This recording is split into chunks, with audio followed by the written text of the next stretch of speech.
The little girl clutched the drifter's dusty coat with trembling hands. Her words cut through the settling gunpowder smoke that hung between the broken fence posts and scattered feed buckets. "You saved us from those bad men, mister, but can you save Mama's heart too? It's been broken so long I think she's forgetting how to live." Ezekiel Cordwain went still. The child's plea hit deeper than any bullet he'd dodged in 15 years of frontier living. Behind her, a woman sat motionless in the dirt beside an overturned water barrel. Her eyes stared past the retreating horses of the Blackwater gang, past the damaged barn, past everything that mattered in the world of the living. The woman's silence stretched like winter wind across empty prairie. No gratitude, no relief. Nothing that suggested she'd just been saved from 3 armed men who'd torn through her homestead like wolves through a chicken coop. Zeke holstered his Colt and studied the scene. Broken gate, scattered grain, boot prints in the mud leading to and from the house. The raid had been thorough but strangely restrained. No real destruction, no bodies, just enough chaos to send a message. The child couldn't be more than 8. Her brown hair hung in tangles around a dirt-streaked face, but her green eyes held intelligence that seemed too old for such a small frame. She still gripped his coat. "What's your name, little miss?" "Clementine Fairweather. That's my mama. Magnolia." The girl's voice dropped to a whisper. "She used to sing while she worked. She used to tell stories about Papa and laugh when I caught fireflies. But she don't do nothing like that anymore." Magnolia Fairweather finally moved. She pushed herself up from the ground with the mechanical precision of someone going through motions she'd performed 1,000 times before. Dust fell from her dark skirt. Her hand smoothed her hair back from a face that might have been beautiful if it held any expression at all. "Thank you." Her voice carried no more warmth than autumn frost. "You can go now." Zeke felt something twist in his chest. He'd seen that look before. In mirrors. In the faces of people who'd lost everything that mattered and decided feeling nothing was safer than feeling anything. "Mama, he just saved us. Ain't you gonna ask him to supper? Ain't you gonna thank him proper?" "I thanked him." Magnolia's tone suggested the conversation was over. She began picking up scattered tin cups with the same lifeless efficiency she'd shown rising from the dirt. Clementine's grip on Zeke's coat tightened. "She's been like this since Papa died. 2 years now. Sometimes I think she died with him and just forgot to stop breathing." The words hung in the air like smoke from a dying fire. Zeke had come to help because he'd heard gunshots from the main road. He'd driven off 3 men who'd been tearing through the homestead looking for something. Standard frontier justice, the kind that let a man ride away with a clear conscience. But this child's desperate eyes and her mother's hollow stare changed everything. This wasn't just about guns and bad men. This was about people drowning in plain sight. Zeke gathered his horse's reins. Every instinct he'd developed in 15 years of drifting told him to mount up and ride. Don't get involved, don't get attached, don't give anyone reason to depend on you, because dependency led to disappointment, and disappointment led to graves. "Those men say anything before they rode out?" Magnolia's hands paused on a dented bucket. "They were looking for something. Said they'd be back." "What kind of something?" "I don't know." The lie came too quick, too practiced. Zeke studied the woman's rigid shoulders. She knew exactly what the Blackwater gang wanted. The question was whether she'd tell him before they came back to take it. "Mama, you should tell him about the letter." "Clementine." Magnolia's voice carried warning. "What letter?" Zeke kept his tone casual, but his hand drifted toward his gun belt. "Nothing that concerns you." Magnolia straightened and faced him directly for the first time. Her eyes were the color of winter sky, pale and distant. "You did your good deed. You can ride away with your conscience clean." The bitterness in her voice suggested she'd watched plenty of men ride away after their good deeds were done. Zeke recognized the challenge. She was testing him, expecting him to prove her right about the kind of man who helped strangers. He should prove her right. He'd learned the hard way that staying meant caring, and caring meant failing people when they needed you most. Better to be the kind of man who helped and left than the kind who promised to stay and disappeared when things got difficult. Clementine tugged on his coat again. The letter's from Papa. Mama keeps it in her Bible. It talks about gold and bad men and things that happened in the war. Clementine, that's enough. But the child kept talking, her words tumbling out like water through a broken dam. Papa was a soldier, before I was born. Mama says he was brave and good, and that bad men told lies about him. The letter proves he was telling the truth about something important. Zeke felt the familiar weight of other people's secrets settling on his shoulders. Whatever Thomas Fairweather had been mixed up in during the war, it had followed him home, and now it was threatening his widow and daughter. You got somewhere safe you can take the child? This is our home. Magnolia's voice held the first hint of fire he'd heard from her.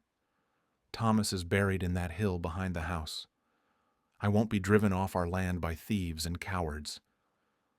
Mama, maybe we should listen to him. He knows about fighting bad men. I know about bad men too. Magnolia's eyes found Zeke's. I know they take what they want and leave destruction behind them. I know they make promises they don't keep and disappear when keeping those promises gets inconvenient. The accusation stung because it was accurate. Zeke had made promises before, to a woman and child not unlike these two. Promises he'd broken when duty called him away at the worst possible moment. He swung into his saddle. The horse shifted beneath him, eager to move. The road stretched ahead, empty and uncomplicated. If those men come back, you send the child to town. Don't try to face them alone. I won't have to face them alone. Magnolia's voice went soft. I won't be facing them at all. The resignation in her tone made Zeke's jaw tighten. She'd already decided she didn't care whether she lived or died. The only thing keeping her breathing was the child, and even that thread seemed fragile. Clementine released his coat and stepped back. Tears made tracks through the dirt on her cheeks, but she didn't make a sound. She'd learned not to expect adults to stay when staying got hard. Zeke touched his hat brim and turned his horse toward the main road. Zeke made it a mile down the dusty road before he heard the sound of small feet running behind him. He didn't turn around, didn't slow his horse, but he didn't urge the animal faster either. The footsteps stopped. Then came the sound he'd been dreading, quiet sobbing that carried on the wind. He pulled the reins and looked back. Clementine stood in the middle of the road, her small frame silhouetted against the late afternoon sun. Her shoulders shook with each breath. Please don't go. Her voice was barely a whisper. Mama used to sing while she cooked. She used to braid my hair and tell me stories about the stars. But now she's just empty inside, and I don't know how to fill her back up. Zeke's horse stamped impatiently. The animal sensed his rider's conflict. Every instinct screamed at him to keep riding. Nothing good came from staying. Nothing good came from caring about people who depended on you, but the child's tears cut through 15 years of carefully built walls. He turned his horse around. Magnolia was still picking up scattered belongings when they returned. She looked up as Zeke dismounted, and her expression didn't change. No surprise, no relief. Just the flat acceptance of someone who'd stopped expecting anything from the world. That child asked you to stay, didn't she? Her tone carried neither warmth nor coldness, just fact. Don't give her false hope. People leave. It's what they do. Figured I'd help fix what got broken. Then I'll move on. The barn door's hanging crooked, chickens scattered. Won't take long to set things right and ease your conscience. She saw right through him, understood exactly what kind of man he was, the kind who did good deeds and rode away before the real work began. Clementine appeared at his elbow, her tear-streaked face bright with hope. You can sleep in the barn. I'll bring you blankets and food and everything. Won't be staying that long. But even as he said it, Zeke found himself studying the damage with a craftsman's eye. The barn door could be rehung in an hour. The scattered feed would take longer to collect. The broken fence posts needed replacing. Small jobs, quick fixes, nothing that required commitment. Magnolia watched him examine the homestead with the patience of someone accustomed to disappointment. She knew he'd leave once the obvious repairs were finished, knew better than to hope for anything more. The first day passed in careful distance. Zeke worked on the barn while Magnolia tended her remaining chickens, and Clementine hovered between them, trying to build bridges with childhood enthusiasm. The woman moved through her chores with mechanical efficiency. No wasted motion, no wasted emotion. She cooked meals she barely tasted, swept floors that didn't need sweeping, mended clothes that had no tears, anything to keep her hands busy and her mind empty. But Clementine was a different story. The child followed Zeke around the property, chattering about everything and nothing, about how her papa used to let her help with repairs, about how her mama used to hum while she worked, about how the house felt too quiet now, even when people were talking. "What happened to your papa?" Zeke asked while replacing rotted fence boards. "Fever took him, 2 winters back. He got sick and just kept getting sicker until one morning he couldn't wake up anymore." Clementine handed him another nail. Mama was with him every day and every night. She hardly slept at all. That's what people do when they love someone. But she thinks she should have done more. She thinks if she'd been stronger or smarter or stayed awake longer, Papa would still be here. The child's voice dropped to a whisper. Sometimes I catch her staring at his grave and crying, but she stops when she sees me watching. Zeke's hammer paused mid-swing. He understood that kind of guilt, the weight of believing you'd failed someone when they needed you most. The second day brought different challenges. While working on the barn roof, Zeke noticed fresh horse tracks in the mud near the house. Too fresh to be from the raid. Someone had been watching the property during the night. He mentioned it to Magnolia while she hung laundry that didn't need hanging. Could be anyone. Lots of folks ride through here. Not many folks ride through here at midnight and circle the house 3 times. Her hand stilled on a bedsheet. "What are you saying?" "I'm saying those men are coming back. And when they do, you and the child need to be somewhere else. This is our home. Home won't matter if you're dead." She turned to face him then, and for the first time since he'd arrived, real fire flickered in her pale eyes. "Thomas is buried in that hill behind the house. His workshop is in that barn. His hands built every board of that fence you've been fixing. I won't abandon what he left us." What good is it to Clementine if you're both in the ground beside him? The question hit harder than he'd intended. Magnolia's fire dimmed as quickly as it had flared. She turned back to her laundry. Maybe that wouldn't be the worst thing. The words were so quiet Zeke almost missed them. When their meaning sank in, cold rage flooded his chest, not at her, but at whatever had broken her so completely that she'd consider leaving her daughter orphaned. "You don't mean that." "Don't I?" She kept hanging clothes with steady mechanical movements, but her hands trembled just enough to betray the storm beneath her calm surface. That night, Zeke lay in the barn listening to wind rattle the walls he'd repaired. Through a gap in the boards, he could see lamplight in the farmhouse windows. Magnolia moved past the glass, still cleaning and organizing things that were already clean and organized. A shadow appeared in the doorway. Clementine crept across the yard in her nightgown, bare feet silent on the packed earth. "Can't sleep either?" She settled beside him on the hay bale he'd been using as a chair. "Mama's up. She doesn't sleep much anymore, just moves things around and stares at Papa's letters." "What letters?" "The ones he wrote her during the war, and the one that came after he died, from his commanding officer." Clementine pulled her knees to her chest. "Mama won't let me read it, but I heard her crying after it came. Worse crying than when Papa died." Zeke felt pieces of a puzzle shifting in his mind. Thomas Fairweather had been a soldier. The Blackwater gang was looking for something. A letter had arrived after Thomas's death that had deepened his widow's grief. "This commanding officer have a name?" "Captain something. Mama burns the letters after she reads them, but I saw the name once. Captain Meridian, I think." The name hit Zeke like a physical blow. He'd heard it before, in wanted posters and whispered stories around campfires. Captain Jack Meridian had been accused of stealing Union Army payroll during the war. The charges never stuck, but the rumors followed him into civilian life. Now he called himself Iron Jack and led the Blackwater gang. "Clementine, I need you to go back to the house. Lock the doors and stay close to your mama." The urgency in his voice frightened her. "What's wrong?" "Just go. Now." She ran across the yard without another word. Zeke watched her disappear into the house before moving to his saddlebags. His hands found the wanted poster he always carried, the one with Iron Jack's face and the crimes he'd committed since the war ended. But now, Zeke understood. Jack wasn't just a common outlaw.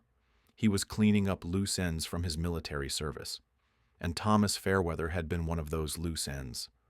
The question was what Thomas had known or possessed that made him dangerous to a man who'd spent years covering his tracks.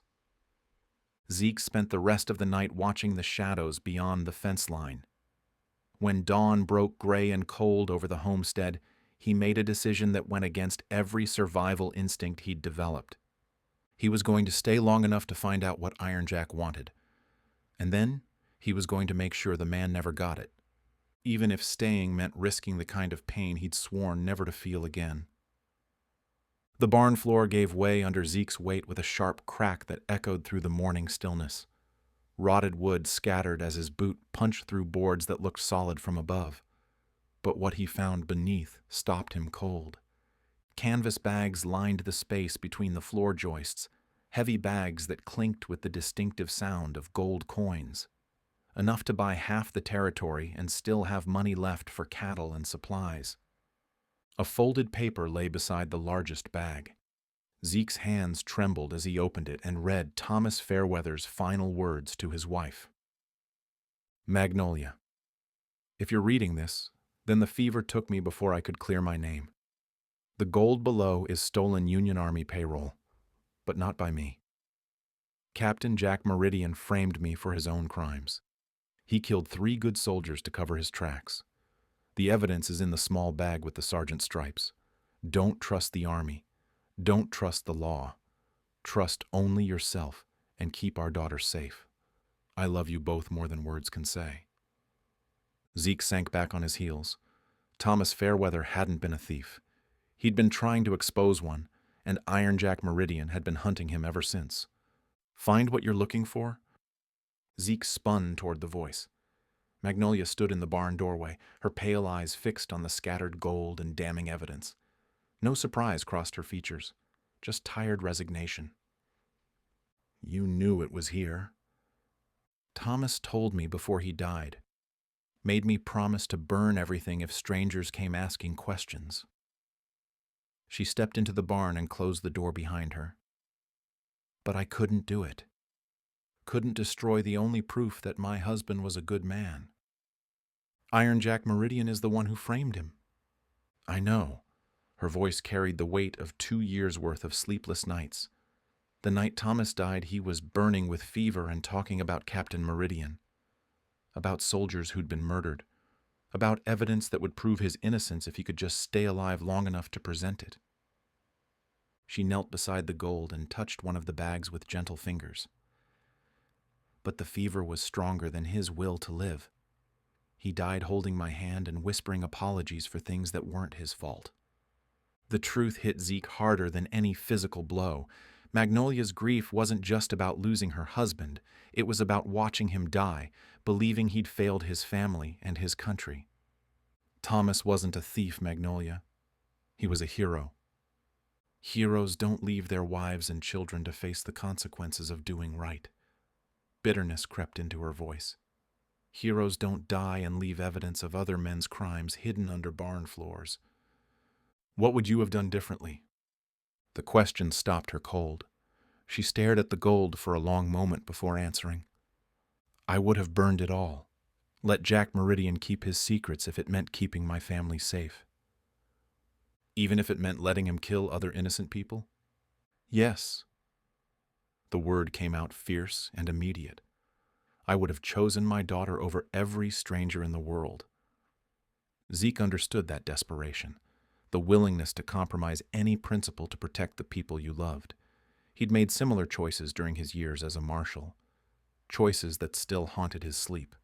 It's too late for that now. Jack knows the evidence exists. He won't stop until he gets it. Then we give it to him. And trust him to let you and Clementine live after you've seen his face? After you know what he's done? Magnolia's hands clenched into fists. She knew Zeke was right. Iron Jack couldn't afford to leave witnesses, especially witnesses who knew about his war crimes. Then what do you suggest? We use the evidence. Expose him for what he is. To who? You think the army will believe a dead soldier's widow over a decorated officer? You think local law will stand against a man with enough gold to buy judges and sheriffs? She had a point. Justice was a luxury most frontier towns couldn't afford when faced with sufficient bribes or threats.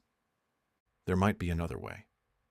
Before Zeke could explain, the sound of approaching horses cut through their conversation, multiple riders moving fast across hard ground, too many to be casual travelers. Magnolia went white. Clementine's in the house. They moved together without discussion. Zeke grabbed his rifle while Magnolia gathered her skirts to run, but they were too late. The riders had already surrounded the farmhouse. Iron Jack Meridian sat his horse in the center of the yard. He was older than Zeke had expected, with gray threading through his dark hair and lines carved deep around pale eyes. But his bearing still carried military precision, and his hand rested easily on his gun butt. 5 men flanked him, hard-faced riders who'd learned their violence in places where mercy was weakness. Mrs. Fairweather. Jack's voice carried cultured tones that made his presence more unsettling than pure brutality would have. I believe we have business to discuss. Magnolia stepped out of the barn with her chin raised and her hands steady. No trace of the broken woman who'd been picking up scattered belongings just days before. I have nothing to say to you. On the contrary, you have everything to say to me, starting with where your late husband hid the items he stole from my command. Thomas never stole anything. Jack's smile held no warmth. Thomas Fairweather was a thief and a deserter who ran off with Union Army payroll. I've spent years tracking down what he took. You're the thief. The words came out steady and clear. Thomas died trying to prove it. Thomas died because fever took him before I could ask him where he hid my property. Jack dismounted and walked closer to the porch. But you know, don't you? You know where he put the gold and the other items. What other items? Don't play innocent. Your husband took evidence from my tent the night he deserted. Documents that certain people might misinterpret if they fell into the wrong hands. Zeke stepped out of the barn with his rifle held loose but ready. The movement drew every eye in the yard.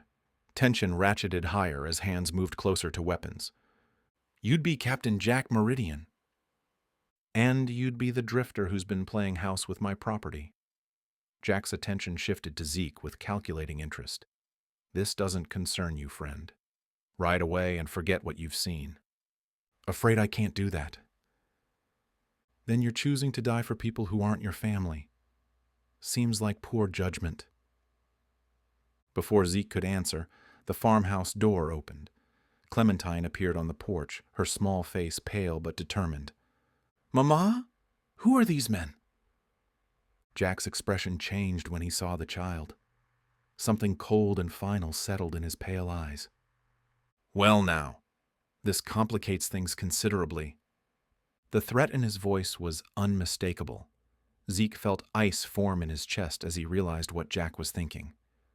Dead adults could be explained as casualties of frontier violence, but a dead child would bring federal marshals and territorial investigators, unless there were no witnesses left to tell the story. Let me make this simple. Jack's hand moved to his gun. You have 1 hour to produce what Thomas Fairweather stole from me. Everything. Gold, documents, personal effects. All of it. And if we do, then I'll make your deaths quick and merciful. The honesty was more terrifying than any lie would have been. Jack had no intention of letting them live regardless of what they gave him. And if we don't? Jack's smile returned, colder than winter wind across empty prairie. Then I'll make them slow and educational, starting with the child. Magnolia made a sound deep in her throat, not quite a growl, not quite a sob. but something primal and desperate that spoke of a mother's willingness to face any horror to protect her young. For the first time since her husband's death, she was truly, completely alive. "You touch my daughter and I'll kill you myself." "You'll try." Jack remounted his horse. 1 hour, Mrs. Fairweather. Use it wisely. The riders withdrew to positions around the property, close enough to prevent escape, far enough to avoid rifle fire from the house. Professional positioning that spoke of military training and criminal experience. Zeke looked at Magnolia and saw his own desperation reflected in her pale eyes. They had an hour to find a miracle, an hour to save themselves and a little girl who'd done nothing wrong except be born to parents who'd tried to do right in a world that punished goodness. An hour to prove that sometimes broken people could still be heroes. Inside the farmhouse, Zeke spread Thomas's evidence across the kitchen table. Military documents, pay records, witness statements written in a dying soldier's shaky hand. Everything needed to expose Jack Meridian's crimes during the war. Your husband was thorough. Magnolia touched one of the papers with reverent fingers. Thomas always said the truth had weight. Said lies crumble, but truth endures. Truth won't help us if we're dead. Then what do you suggest? Zeke studied the documents again. 3 soldiers had tried to report Jack's theft of Army payroll. All 3 had died in suspicious circumstances, but their written statements remained, along with Thomas's detailed account of what he'd witnessed. We turn his own men against him. How? Half those riders out there are former soldiers, men who served under officers they trusted. They followed Jack because they believed he was honorable. Zeke gathered the papers. Time to show them what kind of man they're really following. Magnolia shook her head. You're gambling with Clementine's life. We're all dead if we do nothing. At least this way. We fight back. Clementine appeared in the doorway, her small face pale but determined. I want to help. Baby, you need to stay hidden. I'm not a baby, Mama, and I'm not hiding while you and Mr. Zeke face those bad men alone. The child's courage shamed them both. She was 8 years old, and more willing to fight than either adult had been just moments before. What do you want me to do? Zeke knelt to her level. I need you to be brave. Braver than you've ever been. Can you do that? Yes, sir. When I give the signal, you run to the barn and ring the dinner bell as loud as you can. Keep ringing it until help comes. What help? The kind of help that answers when children are in danger. It was a thin hope, but the only one they had. Sound carried far across the prairie. If any decent people lived within riding distance, they'd come to investigate. The hour passed with the slow inevitability of winter settling over the land. When Jack's voice called from the yard, they were ready. Time's up, Mrs. Fairweather. Zeke stepped onto the porch first, Thomas's evidence folder tucked under his arm.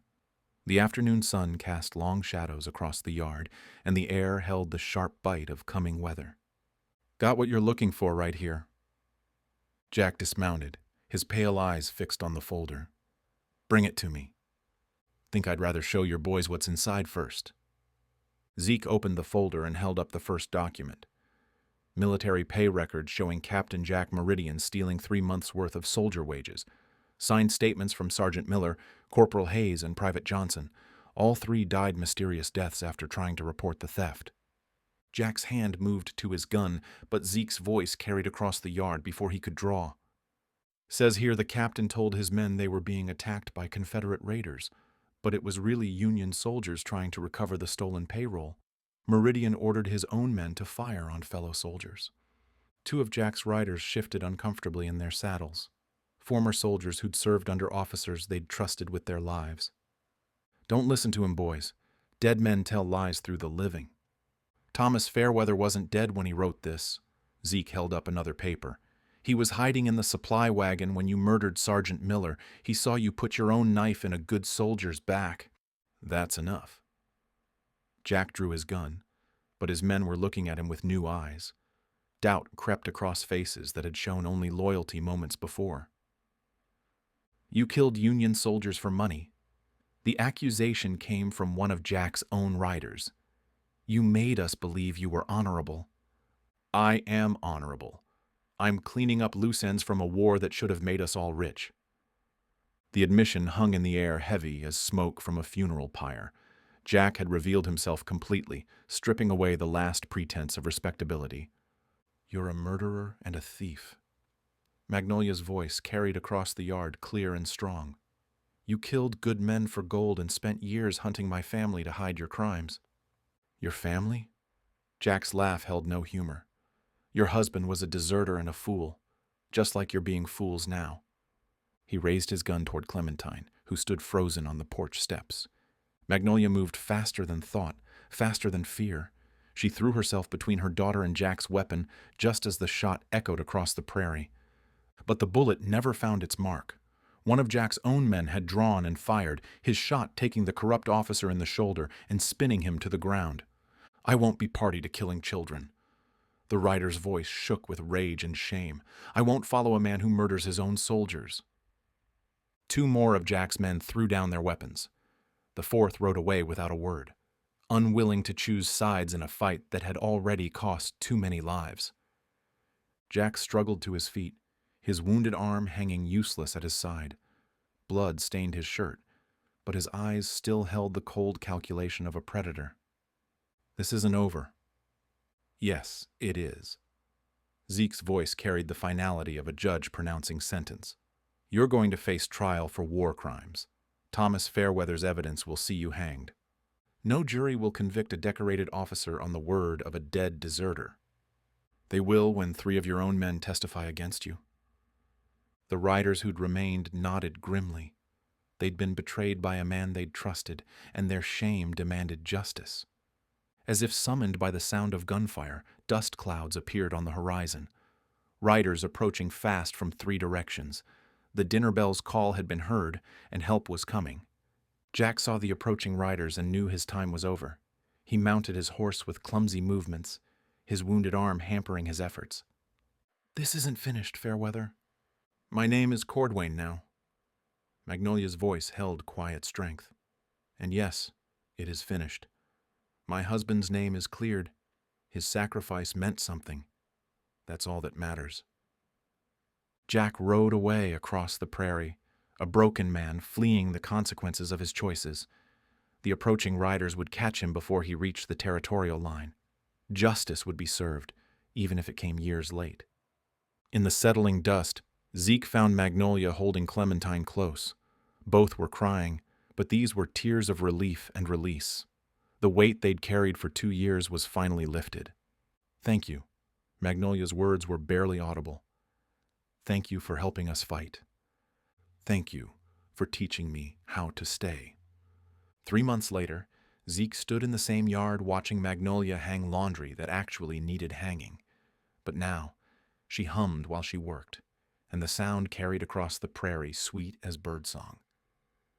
Clementine appeared at his elbow, her face bright with contentment. Mama's singing again. Real singing, not just humming. I noticed. She smiles now too, even when she thinks nobody's watching. Zeke had noticed that as well. Had noticed how Magnolia's eyes held warmth instead of emptiness. How she moved with purpose instead of just going through motions. You saved us from those bad men, Mr. Zeke. But you saved Mama's heart too, just like I asked. I think your mama saved her own heart. She just needed someone to believe she was worth saving. Clementine nodded with the wisdom of a child who'd seen too much sorrow and learned to treasure joy. Papa would have liked you. He would have said you were good people. Think so? I know so. She skipped toward the house where her mother waited with fresh bread and real laughter. He would have said you were family. Family. The words settled over Zeke's shoulders warm as a winter coat. For the first time in years, he wasn't running from the past or toward an uncertain future. He was simply here, in this moment, with these people who'd chosen to let him stay. The prairie wind carried the scent of new growth and distant rain. Spring was coming to the territory, and with it, the promise of seeds taking root in ground that had seemed too hard to nurture life. Magnolia looked up from her laundry and smiled. Not the careful, guarded expression she'd worn for so long, but something genuine and unafraid, something that spoke of healing and hope and the courage to love again. And that is all to the story, for now. Please let me know where you are tuning in from. Perhaps we will create a story there. Consider liking this video and subscribing to our channel. And if you enjoy our content, click this video on your screen. I promise you, it's worth watching. See you tomorrow.